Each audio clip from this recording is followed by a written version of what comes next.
I'm Rachel Davis, and coming up on Mountaineer Playbook, I'll tell you about WVU women's basketball team and how they may have just found a new star player for fans to keep an eye out for. I'm Daniel Woods, and coming up on Mountaineer Playbook, I'll tell you about a homegrown talent returning to the Mountain State to help shore up the Gold and Blue defense.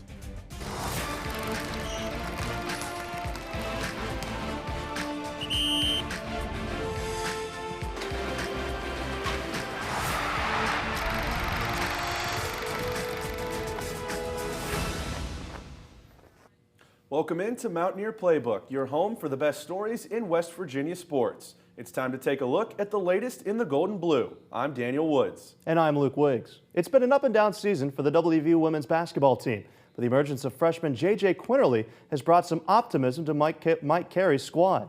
Rachel Davis has the latest on the Mountaineers freshman phenom. After KK Deans, a key piece of the WVU women's basketball program, went down for the season due to a knee injury earlier this year, freshman J.J. Quinterly was one Mountaineer who has stood out and made a name for herself when given the chance. Just 2 weeks ago, Norfolk, Virginia native and now WVU freshman guard J.J. Quinterly was named the Big 12 Freshman of the Week after her 2 starts against Baylor and Kansas. Quinterly set 4 new career records for herself on February 9th against Kansas, with a career best of 22 points, 9 field goals made, 2 3-pointers, and a total of 39 minutes. Later in that week, she put up another 8 points and 3 assists with a total of 31 minutes played when competing against the Baylor Bears, who at that time were ranked number 10. Yeah, JJ's done a great job here, being thrown in as a starter at the 2 guard. I mean, she really was splitting time at the 1. All of a sudden, she's been thrown into 2. But, I mean, since she's been starting, I think she's averaging around 15 points a game. So she's doing a great job. And she's getting great experience. This is great experience for her. These stats not only ranked Quinterly number 1 among Big 12 freshmen and granting her the title of Big 12 Freshman of the Week, but her scoring average also put her as number 11 overall in the Big 12 League. Freshman guard J.J. Quinterly is now the 4th different Mountaineer to be named Big 12 Freshman of the Week since West Virginia joined the league back in 2012. With 3 full seasons remaining for this WVU freshman guard, J.J. Quinterly has endless opportunities in front of her to change the game. I'm Rachel Davis, reporting for Mountaineer Playbook. Well, Luke, plenty of people know athletes like J.J. Redick, J.J. Watt, and around WVU, Mountaineer legend J.J. Kroll. He stole the basketball, but the next household name to go by a pair of J's might just be J.J. Quinterly. You know, you're absolutely right, Daniel. And shifting gears from a newcomer making a big impact to another looking to do the same soon. West Virginia native Zaki Lawton won a state title in 2020, but spurned WVU for his initial college choice. Now, Country Roads have brought an elite talent back to the Mountain State. After claiming the Huff Award as the state's best defensive player in 2020, South Charleston native Zaki Lawton surprised many by choosing Cincinnati on signing day. However, after a single redshirt year with the Bearcats, Lawton decided a change needed to be made, and according to his high school head coach, Donnie Mays, the home atmosphere of WVU is just what the doctor ordered. When he called me and told me that he was going to move away from Cincinnati, you know, he brought up West Virginia University as his top choice, and he said it's just more of what I'm looking for. It's more got that home feel to it. As soon as Lawton entered his name in the transfer portal, WVU head football coach Neil Brown knew what he needed to do to bring a homegrown talent back to West Virginia. So he took the ball and ran with it. And then Zaki, I think it's important to bring back, if you got an opportunity to bring back, you know, homegrown talent, guy that can definitely play. He's changed his body. I think he's a really good fit for what we're going to do in the interior defensive line. A position change appears to be in the cards for Lawton, and Mays believes that his former standout is up to the challenge of a move to the interior of the defensive line. He's done everything for us, from interior play to exterior play to playing linebacker on defense. He was a special teams up back. He ran the ball for us. He blocked for us. So he was a wing on our field goal extra point. So he did anything and everything that was asked for him. He is a kid that will work very hard to get on the field as early as possible. Lawton joins fellow West Virginians Dante Stills, Sean Martin, and Cam Rice on the Mountaineer defensive line for the upcoming season. With a Fairmont Senior Polar Bear, a Bluefield Beaver, a South Charleston Black Eagle on the defensive line, you know that opposing quarterbacks are going to see a lot of West Virginia flavor in the pressure this season. That's right.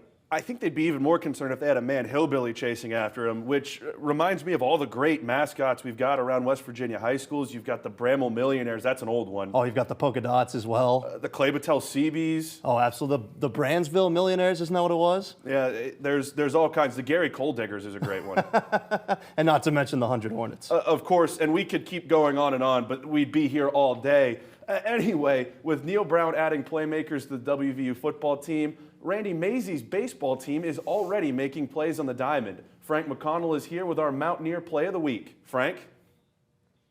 Thank you, guys, and welcome to the inaugural Mountaineer Play of the Week segment, where we highlight the best moments in WVU sports. There were a lot of great plays in WVU athletics this week, but one really stole the show.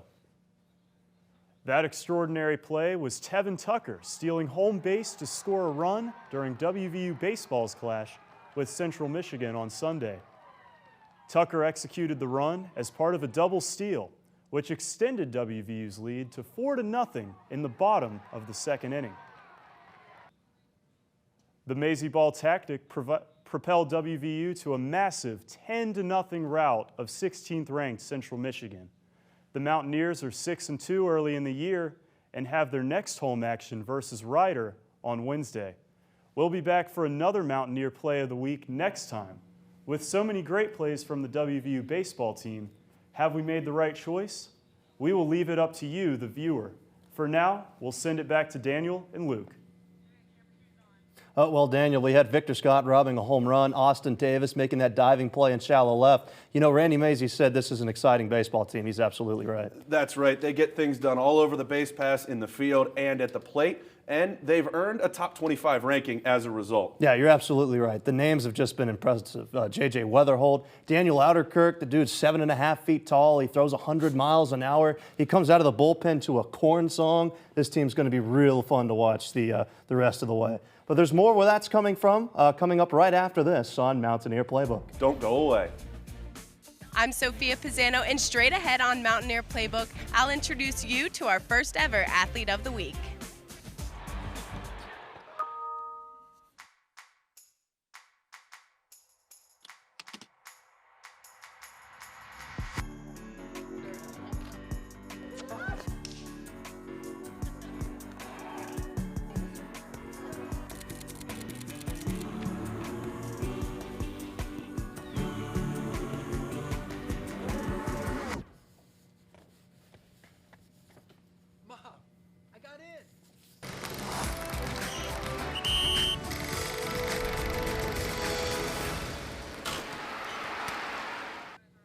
Welcome back to Mountaineer Playbook. We've got even more of the best stories in WVU sports on the way.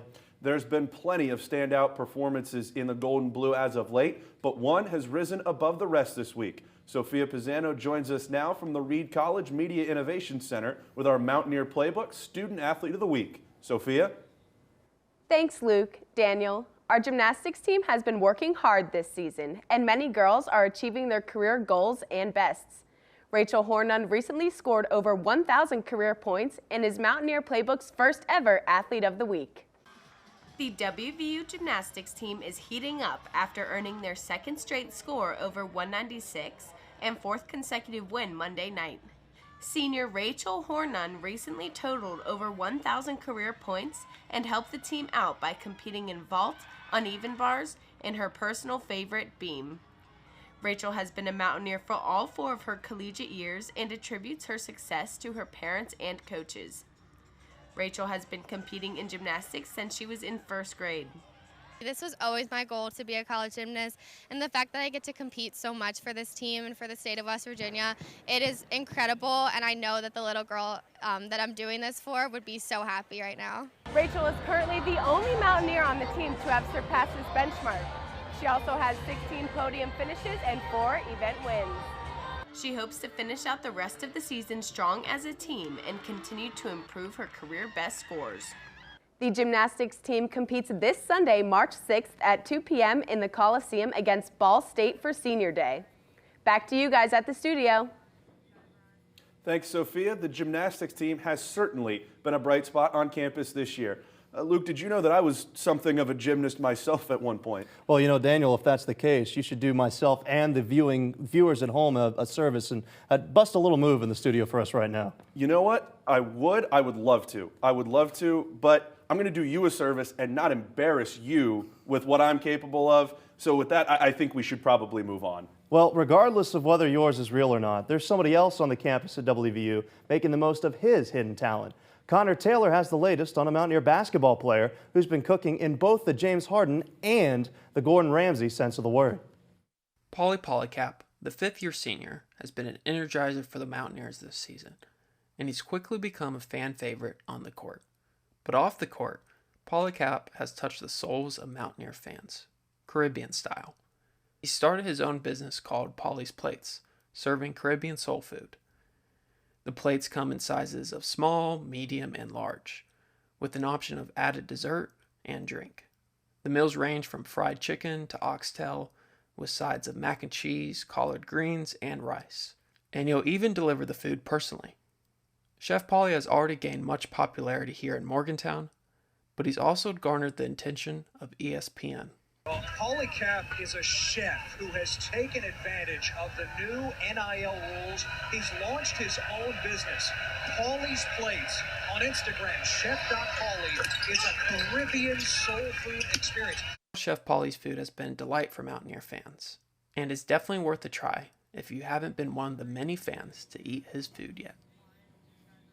After a look at some of that food, I think I might be going on the Polycap diet sooner rather than later. You know, Body by Pauly's Plates really does have quite a nice ring to it, and it's available for pickup or delivery. The delivery driver that will bring the food to wherever you ask him, Polycap himself. You know, it's got to be a little bit daunting. You're driving delivery for Domino's, and then you just look over, and it's Polycap in a Prius pulling up with some of the best jerk chicken you have ever seen. It's certainly impressive, and if you're a delivery driver in Morgantown, be on the lookout because Pauly is making moves. But that's all for today's show here. Special thanks to our crew behind the scenes and to you, the viewer, for tuning in. We'll see you next time. This has been another edition of Mountaineer Playbook.